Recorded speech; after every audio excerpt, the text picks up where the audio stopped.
Hello বন্ধুরা, আমি চঞ্চল। আমার চ্যানেলে আপনাদের জানাই স্বাগতম। অসংখ্য ধন্যবাদ জানাই আপনাদের আমার ভিডিওগুলি দেখার জন্য। আমি ভিডিওতেই প্রথমবার কথা বলছি। আমি পশ্চিমবঙ্গের পূর্ব বর্ধমান জেলার পূর্বস্থলী 2 নম্বর ব্লকের একটি ছেলে, এবং আপনারা অনেকে মনে করেন যে আমি সিভিল ইঞ্জিনিয়ার, কিন্তু না, আমি একজন পেশায় রাজমিস্ত্রি। গত 12 বছর ধরে আমি কেরালাতে কাজ করছি। আপনাদের অসংখ্য ধন্যবাদ জানাচ্ছি আবারও আমার প্রত্যেকটি ভিডিও দেখার জন্য এবং 16,500 সাবস্ক্রাইব করার জন্য। আগামী দিনগুলোতে আপনারা এইভাবে সমর্থন করবেন, যাতে আরও ভালো ভালো ভিডিও, ভালো ভালো কাজের ভিডিও আমি ছাড়তে পারি।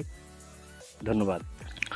আজকের ভিডিওতে আপনারা দেখবেন এই চেম্বারটি খুব সহজেই কিভাবে বানিয়েছি। এটি আমাদের গরুর গোয়ালের চেম্বার। এখানে গোমূত্র এসে জমা হবে এবং পরে এখান থেকে তুলে বাইরে ফেলা হবে। খুব কম খরচে বানিয়েছি, চলুন সেটা দেখে নেওয়া যাক।